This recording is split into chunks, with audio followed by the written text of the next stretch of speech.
Welcome to RetroQuest, my retro video gaming podcast where I force my son to play old video games. I'm your host, Joystick Cowboy, and my co-host, Sako. Santiago, Teenage Prodigy, whatever you know me as. It is Mr. Prodigy. We'll call you Mr. Proj. Ew, but okay.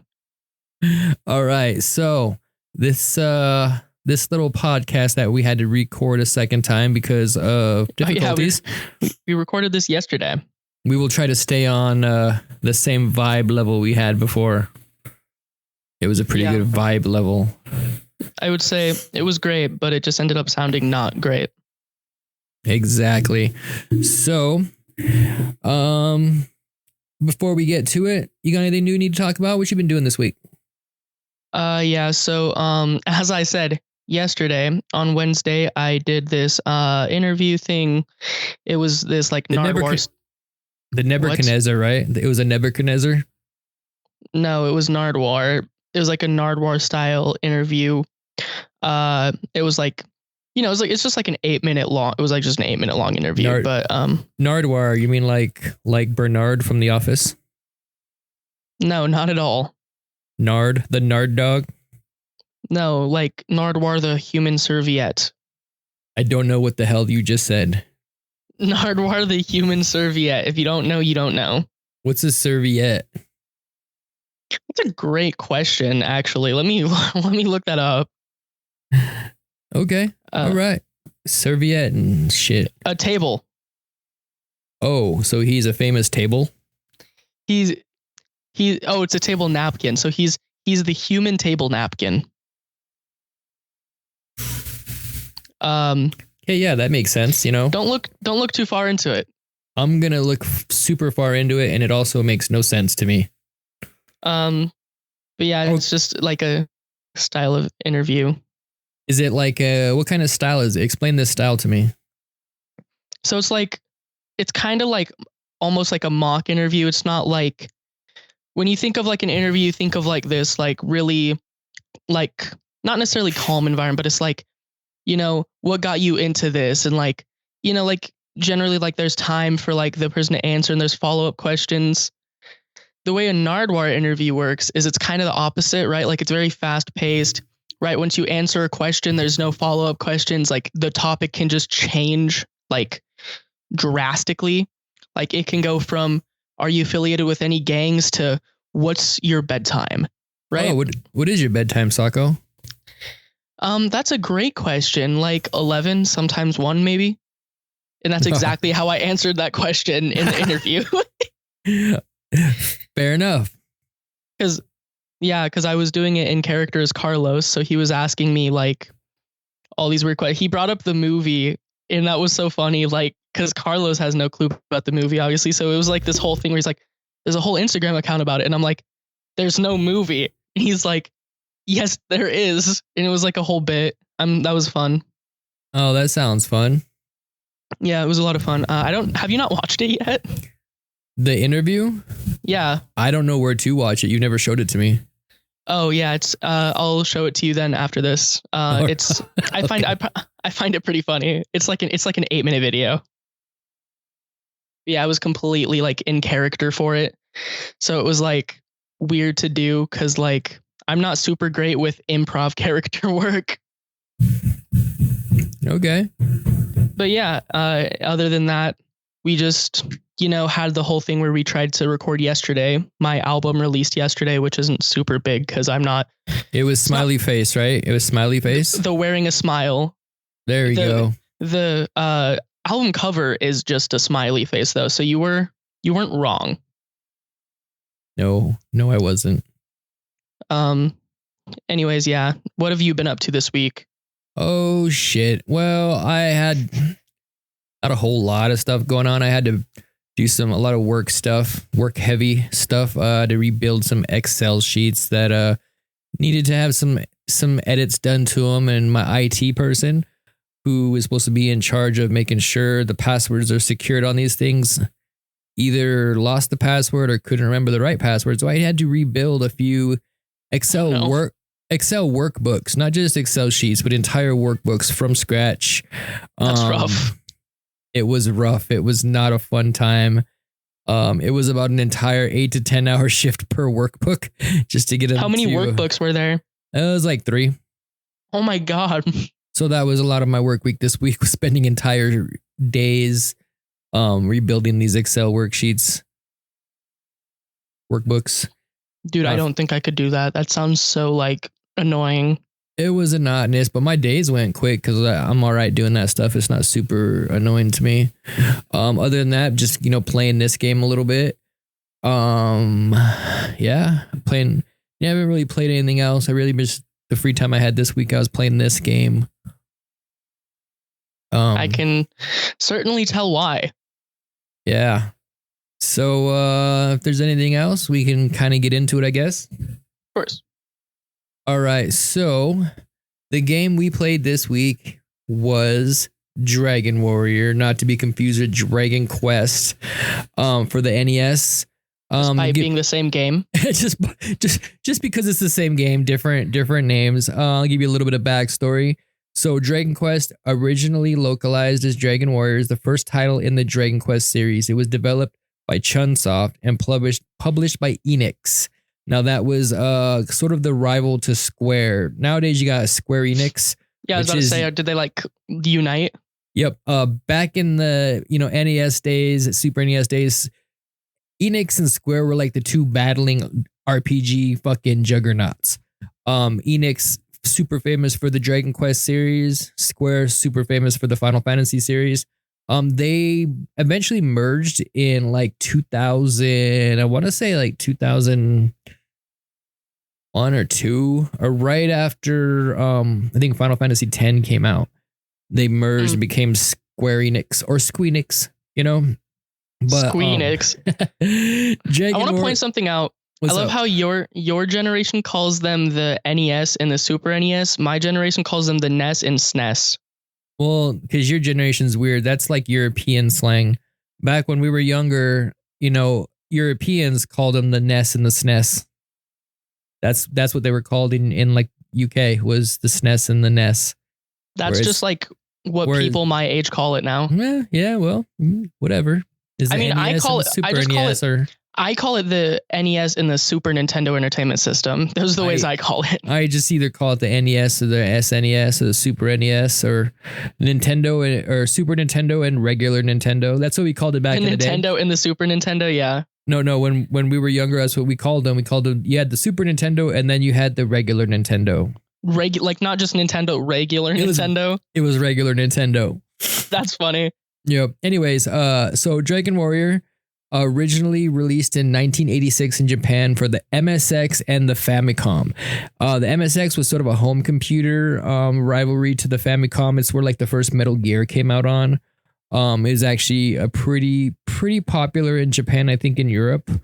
The game was localized in North American release in 1987, but the title was changed to Dragon Warrior to avoid infringing on the trademark of TSR, the guys who used to own Dungeons and Dragons. They had a board game called Dragon Quest. And so the North American version of the game had to be renamed. But also the North American version of the game had greatly improved graphics over the Japanese original. And it actually added the battery save backup. Back on the Japan NES, the Famicom, there was no battery backup. It was a fucking 16-letter password or something like that. Like this extremely long. Imagine that every time you wanted to save this game, you had to write down this extremely long password. That's rough. So yeah. Nintendo was impressed with the Japanese sales, so they overproduced the cartridge, and the result, Nintendo gave away copies of Dragon Warrior in Nintendo Power to try to push that JRPG sort of it wasn't really that going on in America. Like you had RPGs, but they were nowhere like JRPGs. Like you had Highlight and I think the Ease games, but those were more action RPGs, more not sort of stat heavy. Like this was the first game that was stat heavy. Yeah. So yeah, so that's kind of the history of this game. Kind of basically the first iteration of what you would call a JRPG nowadays. Okay. Now, have you ever seen or played this game before this week? I don't believe so. I think maybe at some point I might have picked it up when I was younger, when I had an NES, but I don't think so. I know I've heard about it, but I know I don't think I played it. Okay, did you what do you know, like when I say Dragon Quest, what pops to your mind before you played this game? Anything? When you say Dragon Quest, I just remember like a few years back you were playing one of them at some point and I was watching you. And that's like the main thing that pops up in my mind is like, oh, I was playing Dragon Quest 11.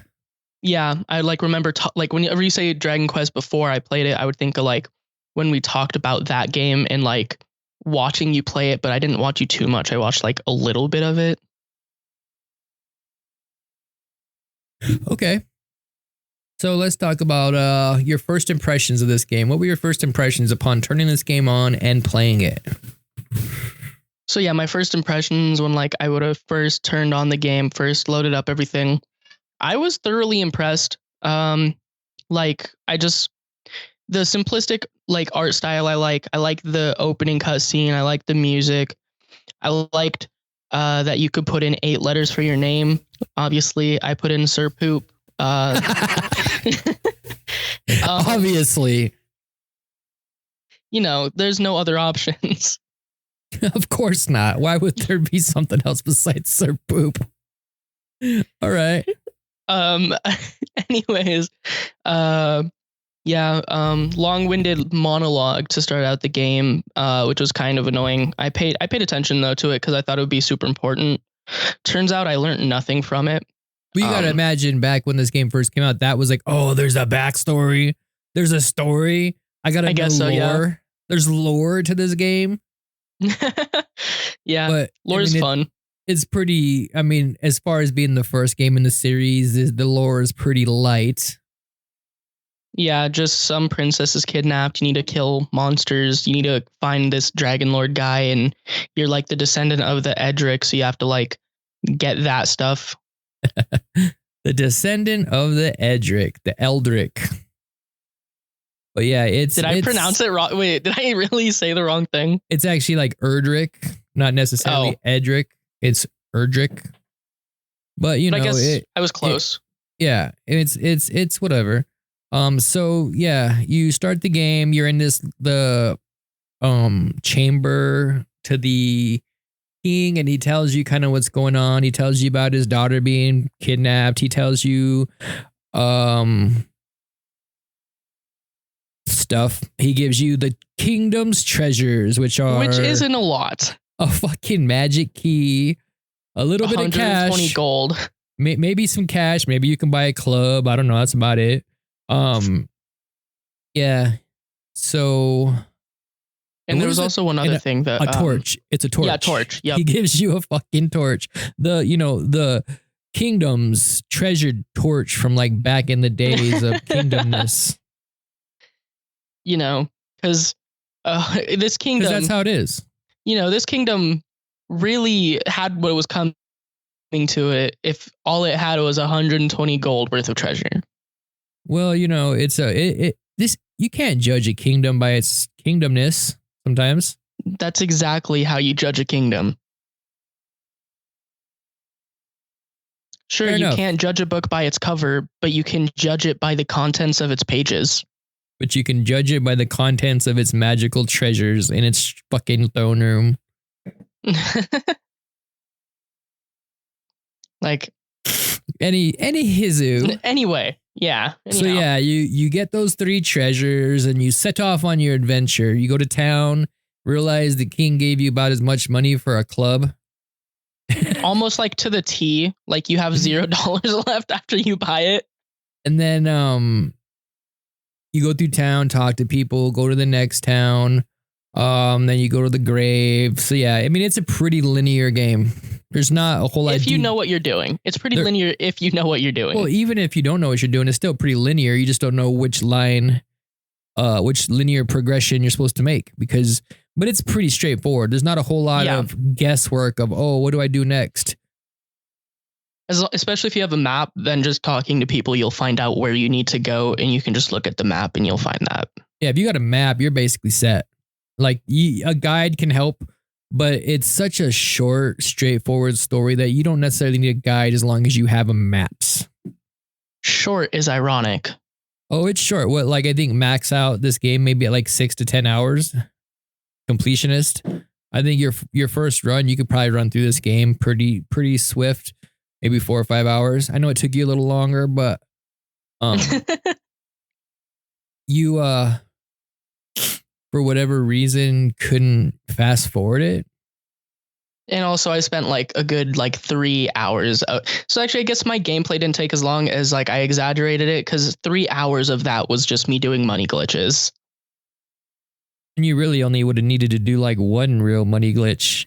Yeah, I could have been set in home, because like by the time I ended this game, I still had like 10,000 coins left. Yeah.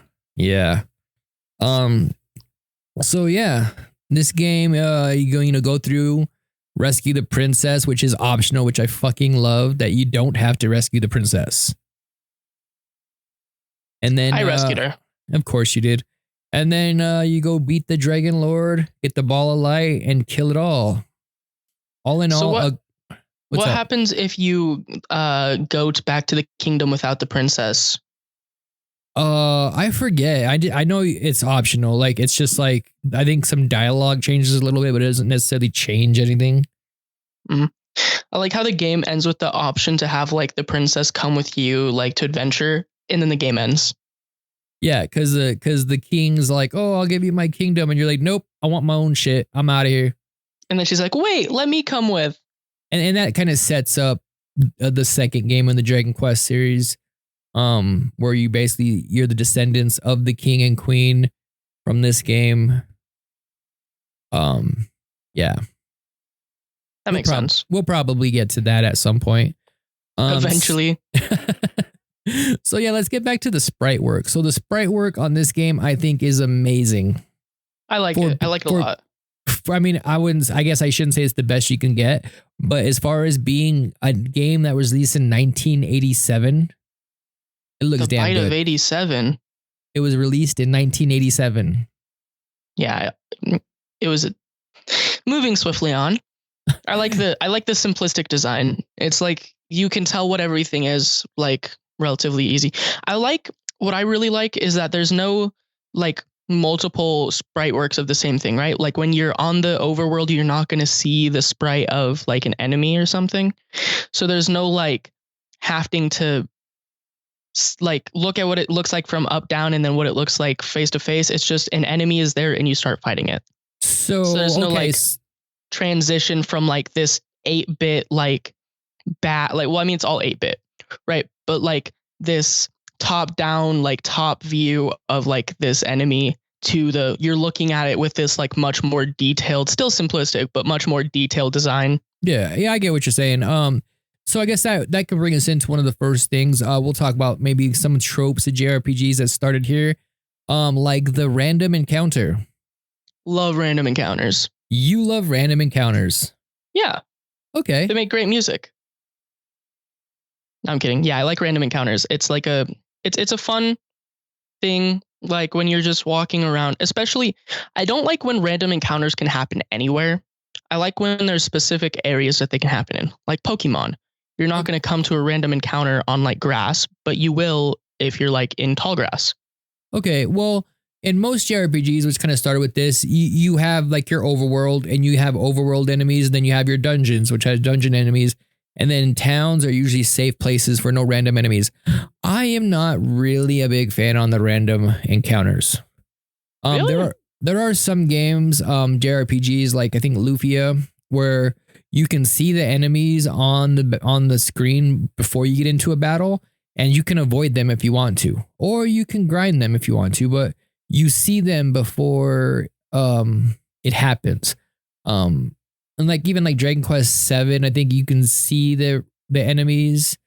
They're still random encounters, but you see them, and it kind of even gives you that option where you can make like a hit the action button and you can get like the first strike. You can get like Dude, that's what I was thinking about this entire game. Is it's so random whether or not like the animal gets the jump on you and hits the first hit. What it should be is if you press like A or B while it's attacking you, that's how you essentially like hit yeah, it. that's how a lot of the, I don't think any NES RPGs did it, but I know like there's some Super Nintendo RPGs where you would see the enemy first and then you could attack them or evade them. And I'm not sure if they did it on the NES, but I know they did it on some like the PS1 Dragon Quest, where you see them in the overworld. If you have the chance to, you hit the attack button. If you hit them first or hit them from behind, you could initiate with the first strike. So you get that first attack. And I like that. But generally, I'm not a big fan of random encounters. That makes sense. I guess I can kind of see it.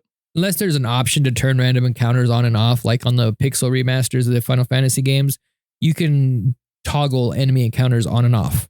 Because sometimes I just want to explore. But when there's random encounters, it tends to make me not so explore happy.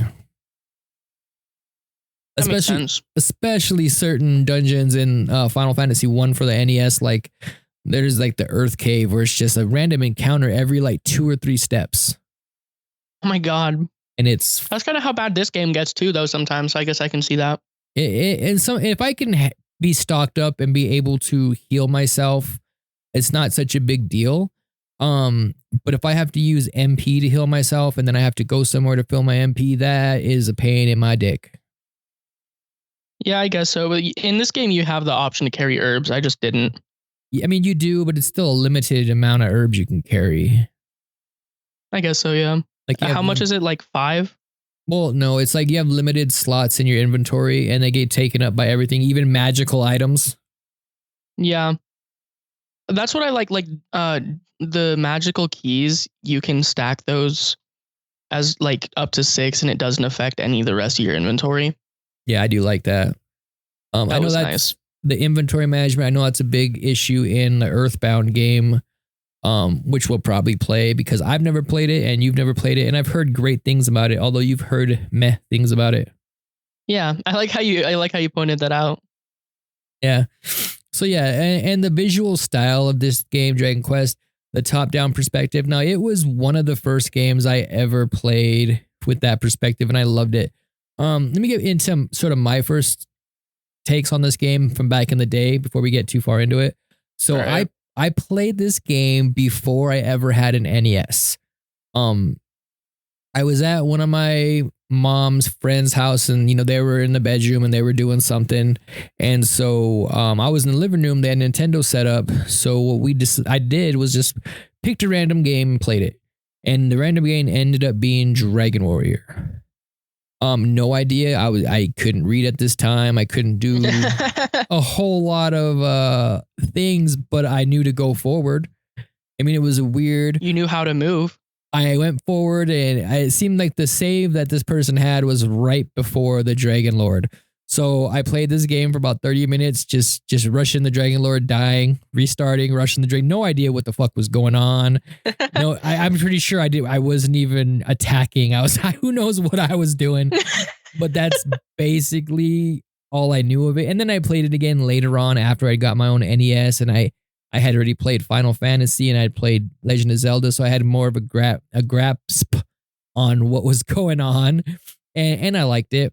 It was more of a throwback because at that point I had put more time into Final Fantasy 1 for the NES, which is much more deep than this game. But I still as a kid could appreciate how simple this game was. Like as a kid, I couldn't fucking beat Final Fantasy 1. I could barely get to the fucking Earth Cave. As a kid, I could beat Dragon Warrior. As a kid, I rented this game one weekend and beat it. Not that first weekend. I rented it one weekend, I should say, and then got to a certain point, rented it the next weekend, got to the next point.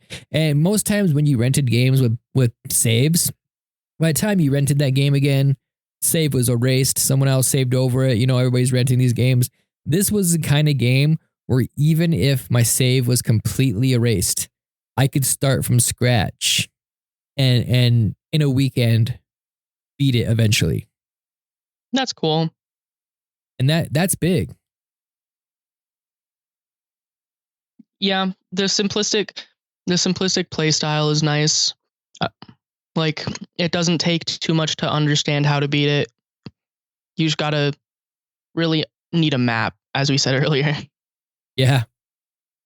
So yeah, and the game, I kind of looked at it more of like I kind of put Zelda and Final Fantasy and those kind of top-down games into a whole, my mind genre of those are top-down games. Whether it was top-down action, top-down RPG, it was like that's a top-down game, and then there's jumping games, which would be platformers. Those are in my mind what I thought. Yeah. That makes sense. Platformer games are a personal favorite as well. Yeah, so off of that tangent, let's get back to what we were talking about, the visual representations of this game. So I know we talked about it before on our last recording of this same podcast. So the game was developed by Yuji Horii, who was super into computer games at the time, and he was trying to develop an RPG for home consoles, which would take, those RPG elements they would have on computers back in the day where you'd to type in commands and give you a scenario. You'd be like, oh, well, go here, go up these stairs, talk to this person. So in order to kind of streamline that, he came up with the command menu, where it was kind of all the commands you would basically use in a short menu of commands. Yeah, who would have guessed? He developed this game and he got together with Akira Toriyama, which is the famous, the late great Akira Toriyama, who is the creator of mangas like Dragon Ball Z, and other Dragon Ball iteratives. And so the art style is kind of based on, or it's not based on, the art style was Akira Toriyama's. Like, he created the monsters, the artwork, and when they translated them to sprites, they did really good job on the NES, just kind of capturing that whimsical anime style that Akira Toriyama had. Right? Yeah. Yeah.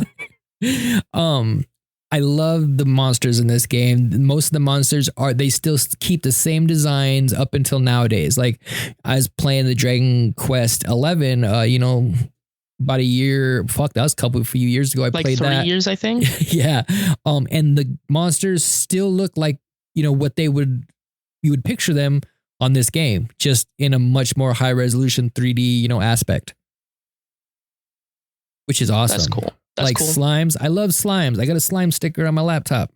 Yes, you do. We had a whole discussion about it yesterday. Yes. When we first recorded. Yes. So yeah, we love that art style, and the monsters. The only thing I think that was lackluster when I brought it to the States was they changed sort of the artwork for the cover and everything for North America. Yep. They gave it like a generic dragon and a knight, and it worked at the time. I was like, oh, that's cool. But I think if they would have kept that Toriyama artwork, full frontal on the box and the instruction manual and all the advertisements, it would have given it so much more character. Yeah, I could definitely see that.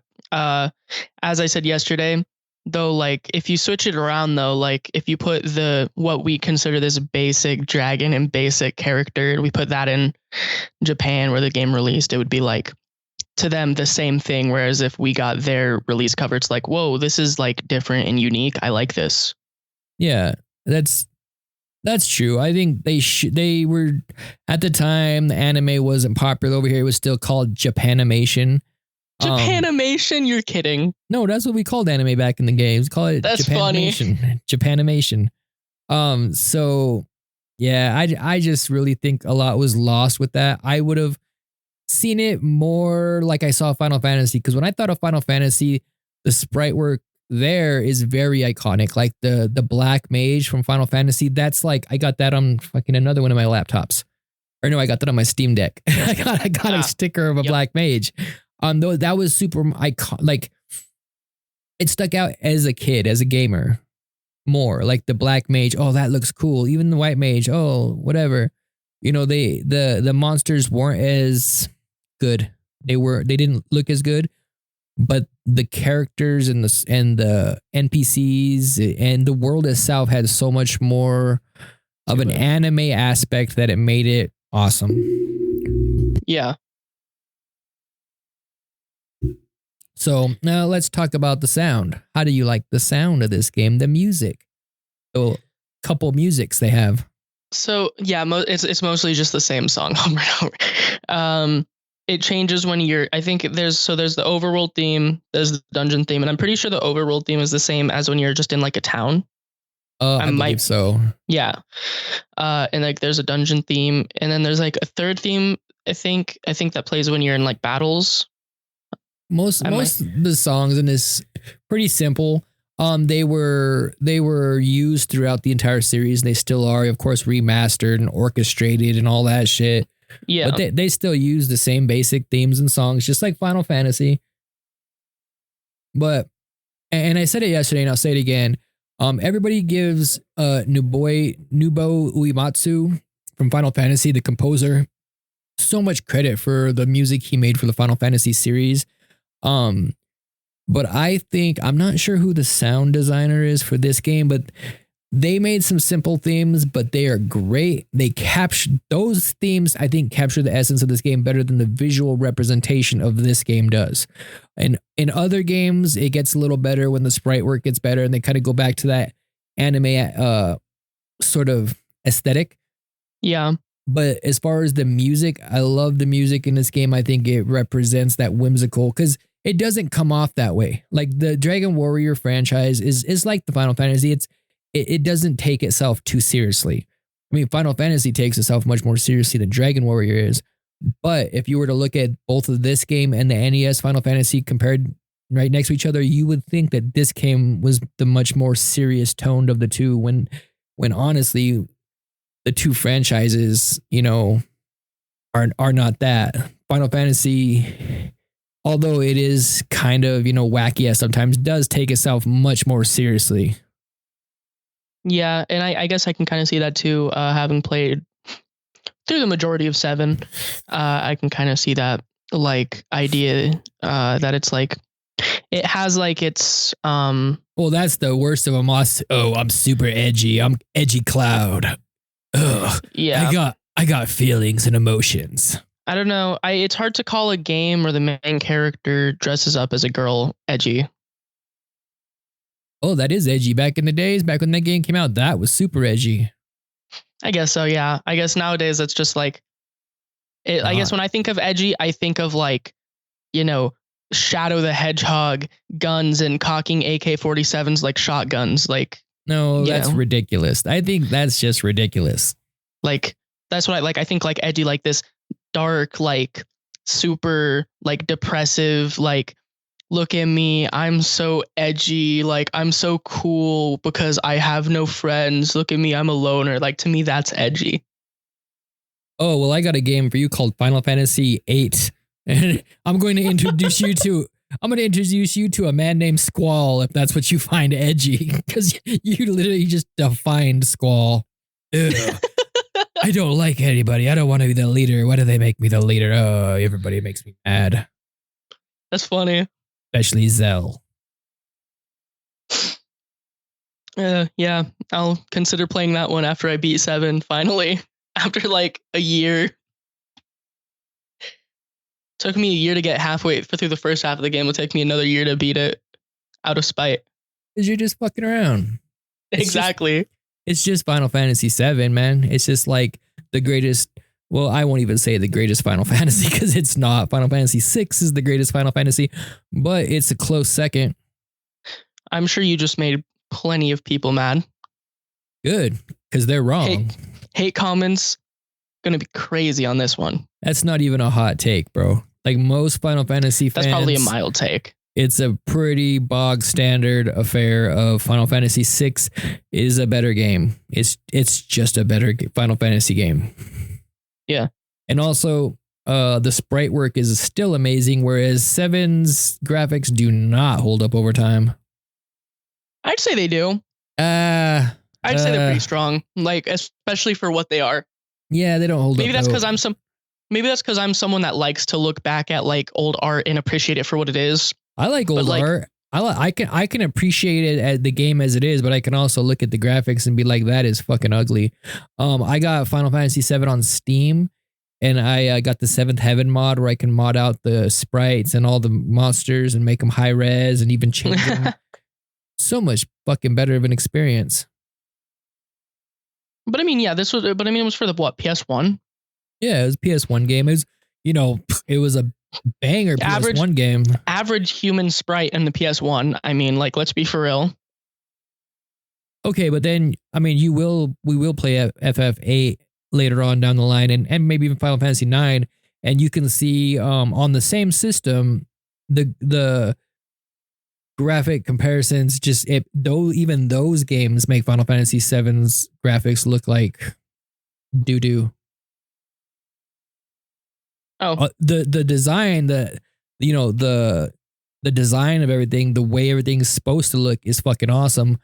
It's just they didn't have the technology to make it look how I think it could have. They could have, it's weird saying Square could have done a better job with their graphics because Square is fucking known for good graphics. But if they would have went with more sprites instead of the polygons, even like a pre-rendered backgrounds with sprites. We're talking Donkey Kong Country type 3D. No, yeah. Well, there's other games on the PS1 that are RPGs that use sprites instead of polygons. And they look good. Yeah. They hold up better. I guess. I think Suikoden on the PS1, Suikoden 1 and 2, those games are fucking great. And they, I believe, use sprites. They don't use any polygons. I think maybe for like the certain things, but not a lot of things. And I could be 100% wrong. I could be thinking of a different game, but I'm pretty sure it's Suikoden I'm thinking of. We moved from the sound of Dragon Quest to the visuals of Final Fantasy VII. That's how it works these days, I guess so. So the sound, great sound. The visual representation, I think, is simplistic and great. And the gameplay. Now, sir, let's talk about your favorite aspect of this game is the gameplay. My favorite. You're so funny. You have any starting comments? You want to talk about your personal opinions before I go into mine? Well, my personal opinions of this game is, this is the kind of game, even as a kid, it was all just grind. And that's what this game is. This is a grind, go from point A to point B, grind, go from point B to point C, grind, basically grind. And it's the battles are pretty snappy. I mean, they're not super snappy, but they're a lot snappier than the Final Fantasy 1 games on the NES. So you can get in and out of battles pretty quickly, which for a game to be super grind heavy, you want to be able to get in and out of the battles quickly. And I appreciate that. But as a kid, man, I did not understand grinding. And that's what made this game hard until I finally got to the realization of, if I just fight things over and over again, I'll be strong enough to just do whatever I want. And that's how I play the game now. I grind the fuck out of like the first area and then just walk through the rest of the game. That's funny. And I liked as a kid, go here, buy these weapons, sell these weapons, get new equipment every time you hit a town. It kind of started off that trope of go to the next town, get new equipment, go to the next town, get new equipment, every town. And that's how you can kind of tell the progression of that you're making through the world is kind of just like the item shops and the weapon shops and what they have. How much more everything costs. Yeah. Like that's kind of how you can like in your mind keep track of like the journey is like, like the first inn you'll come to, 6 gold a night. Then the last inn you come to, I'm pretty sure it's like 70 gold a night. Yeah, and that's kind of a good way to know if you're going in the right direction. If you get to this town, are the prices here more or less than the last town I was in? Because if they're more, then this is probably the direction I should be going in. Yeah. But yeah, so it's a pretty. I like the game loop for a game to sit down and just kind of mindlessly. Maybe I put on a podcast or something and just grind. Yeah. A lot of grinding. What do you think about the grinding? Oh boy, so yeah, as I stated yesterday, the grinding is my least favorite part of the game. It's Okay, you don't like grinding, but you like random encounters? okay, well, like I like grinding in most games. It's just something about like the grinding in this game is just so annoying and not worth it. Like, I mean, I get it back in the day, like, right, yeah, this is like a 6 hour, like this is a 6 hour game to play, like, you know, but for me, it's like, man, this is a 6 hour game to play. Right. And like, what do I get at the end of it? Well, I save a princess and I kill a dragon lord who I defeat in 3 hits. Like the amount of work you put into the grinding just doesn't feel like there's a great enough return for the like reward. I guess, but the reward is beating the game that you set out to beat. You know, I mean, yeah, there's a lot of grinding, and that's basically what the game is, though. And that's kind of when it comes to JRPGs, especially early JRPGs, that is the gameplay. You know, there's not going to be a whole super lot of story and things to do. I mean, there's going to be, but it's going to be mostly fighting, grinding.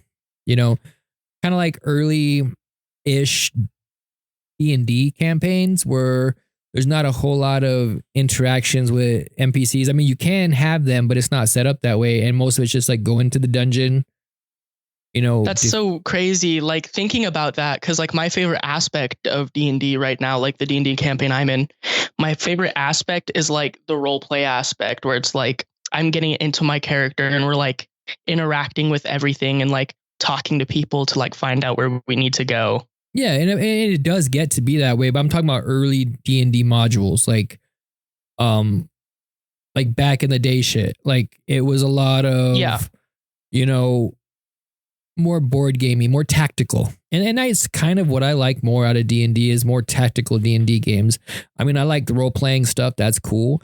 But and that's why I think I like Shadowrun a lot, because you can get real tactical when you play Shadowrun. Shout out to anybody who knows what Shadowrun. Noah, Shadowrun is because of you. You put me and Rio on our first Shadowrun campaign. How many years ago was that now? 5? Oh, that was during COVID. That was during COVID. So 4 years ago. Yeah, I was running a little Shadowrun game in the house with my sons and got them into Shadowrun a little bit. Man, I want to play some Shadowrun now. Shadowrun was a lot of fun. I always kept trying to get us back into it, but he never wanted to like get back into it. So it was like, well, because Rio got out of it, and then it's kind of hard to play it Shadowrun with just the GM and one runner. Because I would end up having to play, you know, other characters. Maybe I can find some people who want to play Shadowrun, because fuck, I like Shadowrun. Shadowrun is super fun. Shadowrun was fun. I liked the whole like character modifications and everything. Like that was cool. I liked those. Yeah, I dig Shadowrun. It's probably my favorite pen and paper RPG. But so like, what's the difference between a tabletop and a pen and paper? Well, it's the same. Okay, I just tabletop and pen and paper. It's just people call them different things. They both use pen and paper, and they both played on a tabletop.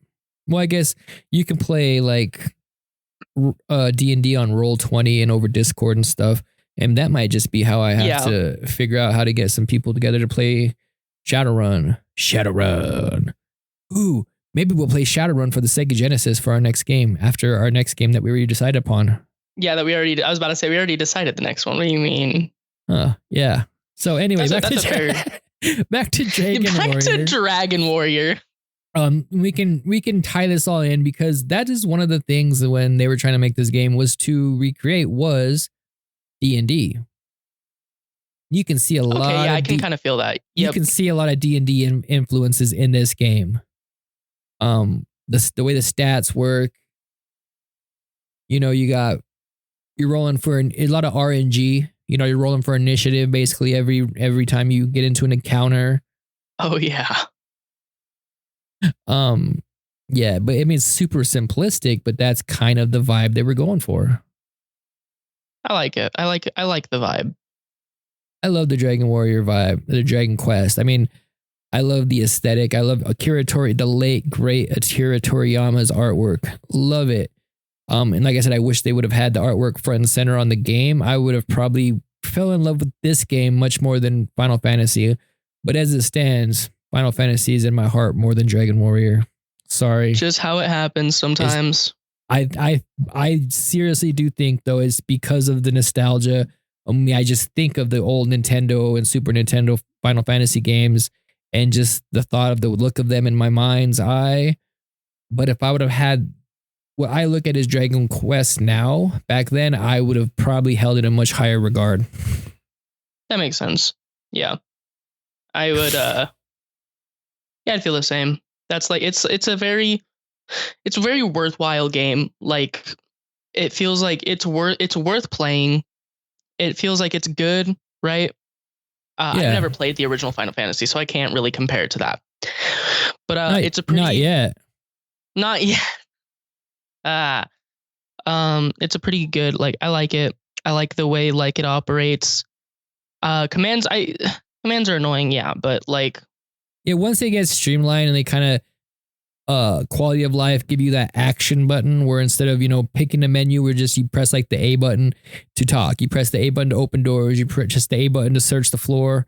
That greatly improves like gameplay is not using a fucking menu. On the Game Boy and the Super Nintendo ports of this game, they do have it streamlined with the just press the A button to do all your actions. That's cool. If you did kind of like this game, but some of the tedium got to you, I would suggest trying out the Game Boy Dragon Warrior or Dragon Quest or the Super Nintendo ports. The visuals do get an upgrade, obviously. Yeah. Even in the Game Boy version, I think the visuals get an upgrade. And there are those few quality of life improvements. So, I mean, you may go back to it if you feel like you want to check out some Dragon Warrior. I know at some point we probably will try Dragon Warrior 2 and 3, or 4 or 5 or 6 or 7 or who knows. They're all retro. Basically everything before Dragon Quest 9, which is a DS game. And then Dragon Quest 10, which was an MMO. Like Dragon Quest 8 and under are all I would consider retro. And Dragon Quest 8 for the PS2, no, that's a fucking like I guess, but I feel like this is a conversation we had during the first episode. Like how far into the future can we go to consider something retro? I would say the PS2, GameCube, Xbox generation. Okay, that makes sense. Anything but I feel like anything PS3 or Xbox 360 or even the Wii, I feel like that's too new. Anything that was basically even the Wii, I feel like the Wii's old, and I feel like the Wii just maybe it's just because of my personal I feel like it just feels more retro though. Like, well, it had more retroness to it because I had the virtual console and stuff, but the Wii came out in the same generation as the 360 and the PS3. That was all the same generation. Oh yeah. I forget that. So, I mean, I guess it's because I even think to a certain point, Xbox, GameCube, and PS2, I think that's even kind of pushing it a little bit. No, GameCube is definitely retro. I don't know. Xbox, GameCube, and PlayStation definitely retro. I mean, we may get to that at some point, but I think even that's kind of pushing it. Like, well, yeah. I mean, by the time that we would even get that far, like into these games, we'd be able to consider the PS3, the Wii, and the Xbox retro. By the time we're that far into the game, I don't think I would ever consider that retro. If it's something that was made after my son was born, it's probably not going to be considered retro to me. Those were all made before I was born. Which ones? PS3, Wii, and Xbox 360. The Wii came out in 2006. The PS3 came out in like I think 2005. Listen. Anything before 2004. Okay, specifically just moving it back so that Specifically anything before 2004. We consider that retro. But I don't even really before want, I was born retro. I'm going to be honest with you. I don't even really want to consider anything PS2, GameCube, or Xbox. I don't even really want to consider that within the scope of this show. I don't know. I feel like N64 is probably the latest like it gets. We'll probably ever get. Yeah, N64 and PlayStation 1. That's the same generation. You know, maybe we'll throw in some trash consoles that came out around that time too, like the fucking Jaguar or the 3DO. Dreamcast. Dreamcast is not a trash console. That was actually like a super ahead of its time console with a controller that hurt your fingers. I guess so. Then, I mean, couldn't you just say that same thing about the N64?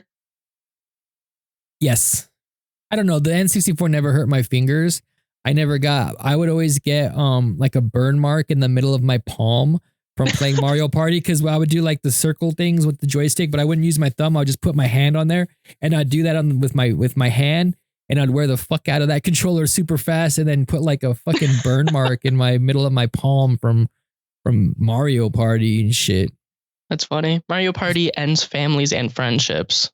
I do want to try to get to the GameCube and PS2 and Xbox, maybe, just because there are a few games that I think you could benefit from playing, but that's far into the future.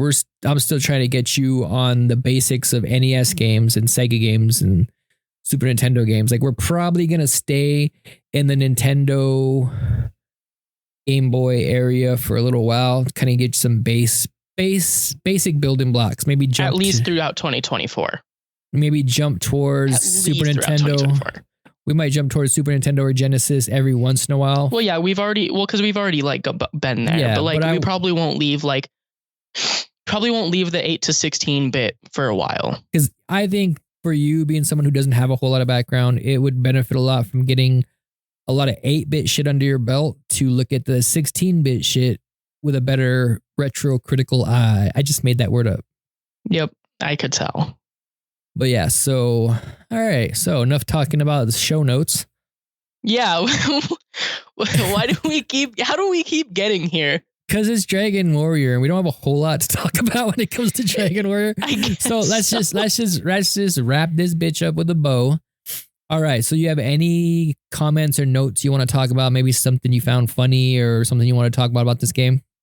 The ending. I like how at the end you have the choice to. It's not a real choice, right? There's the correct answer and then there's the wrong answer, but you have the choice to be like, yes, I would like to join you and rule the world. Which doesn't work out. Yeah, if you say yeah, then he's like, oh yes, now you have all the power, but you're going to sleep forever. And it's like, oh, okay. But yeah. Time to restart and try again. Yeah, time to restart and try again. God dang it. I feel bad for anybody who played through this game didn't realize they could save. So then they restart their console. Oh, I think that was probably me playing this game when I was a kid for the first few times. I don't even remember how I found out you could save. I can't say that. I guess I'd already played like Final Fantasy and like even Legend of Zelda, so I knew all about save files and shit. But yeah, but I guess like somebody who, like, it's very specific because you have to go back to the king and talk to him, and he's like, "Do you want me to write down everything you've done in the scrolls?" The thing about a game like this is, back in the days before you ever touched a game, you read the instruction manual. Because the instruction manual didn't just give you like backstory and stuff; it told you how to play the game. And this is a time when there were no such thing as an end game tutorial. You had to read the manual to know what buttons did, what menus were happening. If you didn't read that manual, a lot of times you couldn't play the game. Like, you would not be able to play a game without reading the manual first. There are so many NES games like that. because there was no in-game tutorial. There were no screens telling you, okay, if you press these buttons, this happens. If you go to this menu, this happens. You know, you had to have a manual. It's like back in the days when you got a new computer program, it came with a thick-ass manual that you had to read to know how to run that computer program. Now everything is streamlined and things are, you know, super simple, and menus, you know, are very self-explanatory, but that wasn't the case back in the day. Even when you rented a game, most rental places would photocopy the instruction manual and put it in the game case, or there'd be this little cutout that they would get with the game that they would put on the back of the case that even just had the controls. Oh, that makes sense. I guess thinking about that, like, yeah, to me it's like, oh yeah, these controls are very self-explanatory, annoying, but like I get them, but I can see, like, especially if this is like one of the first ever games you pick up for your NES, it's like very confusing. Yeah. Because even to me, I get confused with it a little bit. Yeah. So, I mean, yeah, I like this game. It's not my favorite, but I like it. I hold it in high regard simply because of what it did. The historical significance of this game cannot be downplayed. If there was no Dragon Warrior or Dragon Quest, I doubt there'd be a Final Fantasy. That's a valid determination. I'm pretty sure the whole thought of Final Fantasy was, you know, it was taking the basics of Dragon Warrior and kind of making them more, giving you a party system, changed up the visual aspect. Wait, are you telling me Final Fantasy invented the party system? No, because of course there were computer RPGs at that time where you could have parties, but it as far as console RPGs, I believe that may be one of the first with a party, especially a customizable party. You can pick the classes. Sense. You can pick the classes of your 4 characters, and you can progress them and level them up, and you even evolve them into new classes halfway through the game. Okay, yeah, that makes sense. I can see that. Some reason I thought you were trying. Some reason I heard it as Final Fantasy invented the idea of party systems. I was like, no. In JRPGs, it refined them at the very least, and the story of the first Final Fantasy game, so much more expansive than this game. Like, it's magnitude. Also, that game is also much like, in theory, it's a lot less old. Well, I think it only came out a couple years later than this game. Yeah, so I mean, a couple years, it's a lot of time. Like, yeah. Stories, like the level of complexity in most stories in games in general probably just got more complex in that time. True. I mean, it's and even for a story nowadays, that first Final Fantasy game had a crazy good story. Like, there's like time travel and alternate reality shit. It's my God. Crazy. It's like Chrono Trigger. Why do you say Chrono Trigger? You know nothing of Chrono Trigger, sir, but you will. How do you know I know nothing of Chrono Trigger? Okay, we're going to play Chrono Trigger. Next episode, RetroQuest, episode 8. Chrono Trigger? I thought we were doing Gargoyle's Quest or whatever it's called. You changed it. I'm just joking. Anyhow, so let's like I said 10 minutes ago, wrap this fucker up with a bow. Yep. So this game, 8-bit game, out of from a scale of 1 to 8, what would you give this game? So yeah, scale of 1 to 8. I'm gonna have to give this, as I said yesterday, a 6. All right, I can roll with that. I would have to give this game a 7 because I do hold it in an 8. I think I'll give this game a 9. A 9 out of 8? I'm just joking. I'll give it a 7. So yeah, I was like, what? I forgot it was out of 8 for a second. I thought it was 10, and I was like, I'm giving it a 7 out of 10. So like halfway through my sentence, I started changing directions, and then I realized, oh wait, it's out of 8. A 7 is where I'm trying to stick at. I was so confused for a second. I was like, I confused myself. So yeah, you want like an 8? I give the game a 7 out of 8 because I do hold it in high regard, but it is not perfect, and I can't fault it for the short story or some of the gameplay mechanics because this was the first that did that shit. So I can't fault it, but I can't also not give it a perfect score. Yeah, I would definitely give this game a higher score. It would be a 7 out of 8 if the grinding just felt less redundant and annoying and also went by quicker. Okay. So with that out of the way, a 6 and a 7, not bad scores. The next game we are going to play, we already discussed it on yesterday's recording that got scratched. We are playing We're playing Gargoyle's Quest. Gargoyle's Quest for the Game Boy. One of my favorite games. Super fun game, short game. Sort of got like RPG elements. You play as the demon from fucking Ghouls and Ghosts. And you go in through a whole demon world or ghoul world, whatever the fuck it's called. Love it. You're going to like it. It's going to be a quick game and we're going to knock it out the park. So, right? You got should we be back here in a week then? It'll probably take us a week. Yeah. But do you have any plugs? Teenage Prodigy Soccer Gaming on all platforms. I can't say which or which because quite frankly, I don't know off the top of my head. Casting just opened for the Teenage Prodigy movie, so I'll be posting the official cast list in probably a month or two. But other than that, no, that's all I've got. All right. And as for me, of course, I got the RetroQuest podcast, and you can find us on all your podcast places. You can find us on Spotify, Apple Podcast, Amazon Music, not Pandora was the other one. Spotify? No, it's like Pandora. It's the one where you can't pick the music, but you can kind of. That's Pandora. Or whatever. I don't think we're on Pandora. We're on something else. iHeartRadio. Oh, okay. We're on iHeartRadio. You can find us. You can choose the music on iHeartRadio. You can find us on YouTube at RetroQuest Podcast. You can find me at Joystick Cowboy, and we'll be starting my new podcast, the OG Gamer Podcast, which will be available probably on I'll put the feeds on my Joystick Cowboy YouTube channel and my RetroQuest podcast channel, so you can catch them on both if you don't catch them on Spotify when I start them.